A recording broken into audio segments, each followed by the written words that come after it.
വഖഫ് ബോർഡിൽ അമുസ്ലിങ്ങളെ അംഗങ്ങളാക്കാമെന്ന സംസ്ഥാന സർക്കാർ നിലപാടിനെ പിന്തുണച്ച സാദിഖ് അലി ശിഹാബ് തങ്ങൾ ലീഗും സർക്കാരും ഒന്ന് തന്നെയാണെന്നും സർക്കാർ നിലപാട് തന്നെയാണ് ലീഗിന്റേതെന്നും സാദിഖ് അലി ശിഹാബ് തങ്ങൾ പറഞ്ഞു. ലീഗ് സർക്കാരും ലീഗും ഒന്ന് തന്നെയല്ലേ? ഓക്കെ, മുസ്ലിം ലീഗ് അതിൻ്റെ നയങ്ങളൊക്കെ നേരത്തെ തന്നെ പറഞ്ഞിട്ടുള്ളതാണ്. ഈ കാര്യത്തിൽ വഖഫ് നിയമം എന്താണോ പറയുന്നത് അത് തന്നെയാണ് അതിൻ്റെ നിയമം. വിവരങ്ങളുമായി അമൽനാഥ് പാടിച്ചാൽ കൂടി ചേരുന്നുണ്ട്. അമൽനാഥ്, വഖഫ് ബോർഡിൽ നിലവിലെ സർക്കാർ തീരുമാനത്തിൽ വലിയ രീതിയിലുള്ള പ്രതിഷേധവും പ്രക്ഷോഭവും ഉയരുന്ന സാഹചര്യത്തിലാണ് സർക്കാർ നിലപാടിനെ സ്വാഗതം ചെയ്തുകൊണ്ടുള്ള സാദിഖ് അലി ശിഹാബ് തങ്ങളുടെ വാക്കുകൾ എത്തുന്നത്.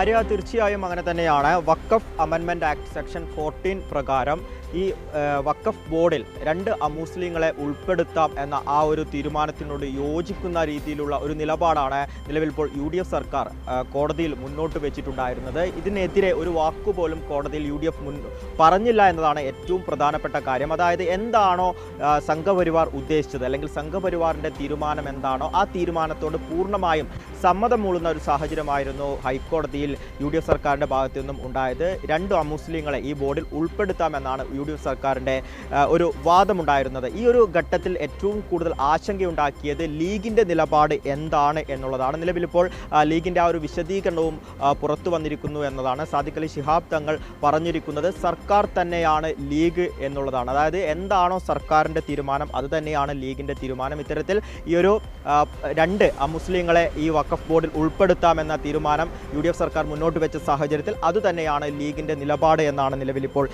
സാദിഖ് അലി ശിഹാബ് തങ്ങൾ സൂചിപ്പിക്കുകയും ചെയ്തിട്ടുള്ളത്. അതേസമയം തന്നെ കഴിഞ്ഞ സർക്കാരിൻ്റെ കാലഘട്ടത്തിൽ ഇത്തരത്തിൽ കാലാവധി പൂർത്തിയായതോടുകൂടി ഇത്തരത്തിൽ ഈ ഒരു ബോർഡിൽ മുസ്ലിങ്ങളെ അല്ലെങ്കിൽ ഇത്തരത്തിൽ പുനഃസംഘടന വേണം എന്ന ഒരു ഘട്ടം വന്നിരുന്നു.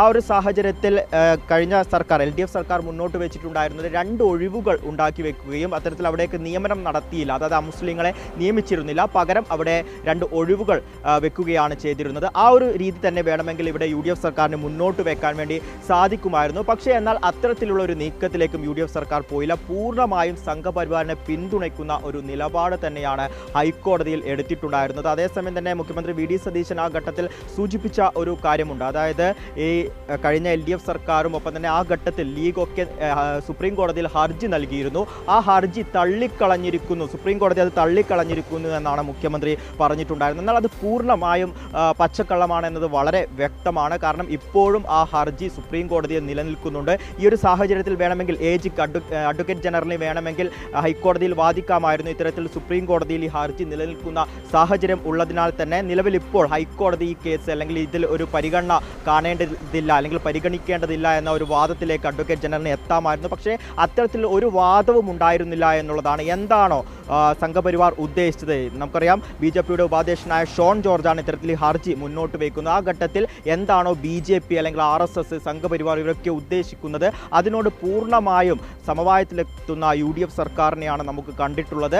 ആ ഒരു ഘട്ടത്തിൽ ഏറെ ആശങ്കയുണ്ടാക്കിയത് അല്ലെങ്കിൽ ഏറെ ആകാംക്ഷയുണ്ടാക്കിയത് ലീഗിൻ്റെ നിലപാട് എന്താണ് എന്നുള്ളതാണ്. ലീഗും നിലവിൽ ഇപ്പോൾ UDF സർക്കാരിന് അനുകൂലമായി തന്നെ ആ ഒരു സമീപനം എടുത്തിരിക്കുന്നു, അല്ലെങ്കിൽ സംഘപരിവാറിന് അനുകൂലമായ സമീപനം എടുത്തിരിക്കുന്നു എന്നുള്ളതാണ്. പൂർണ്ണമായും ലീഗ് തന്നെയാണ് സർക്കാർ എന്ന് നിലവിലിപ്പോൾ വ്യക്തമായ ഒരു സാഹചര്യം കൂടിയാണുള്ള അത്തരത്തിലുള്ള പ്രതികരണം തന്നെയാണ് നിലവിലിപ്പോൾ ലഭിക്കുകയും ചെയ്തിരുന്നത്. നമുക്കറിയാം ലീഗ് എന്ന് പറയുന്നത് പൂർണ്ണമായും മുസ്ലിങ്ങളുടെ അവരുടെ ഉന്നമനത്തിനൊക്കെ വേണ്ടി പ്രവർത്തിക്കുന്നു എന്ന അവകാശവാദം ഉയർത്തുകയാണ്. എന്നാൽ സംഘപരിവാർ മുസ്ലിങ്ങൾക്കെതിരെ ഇത്തരത്തിലുള്ള തീരുമാനങ്ങൾ എടുക്കുമ്പോഴും സംഘപരിവാറിന് അനുകൂലമായ ഒരു നിലപാടാണ് നിലവിലിപ്പോൾ ഇവിടെ ലീഗിൻ്റെ ഭാഗത്തു നിന്നും ഉണ്ടായിരിക്കുന്നത് എന്നാണ് ഏറെ ആശങ്കയുണ്ടാക്കുന്ന ഒരു കാര്യം. ആര്യ.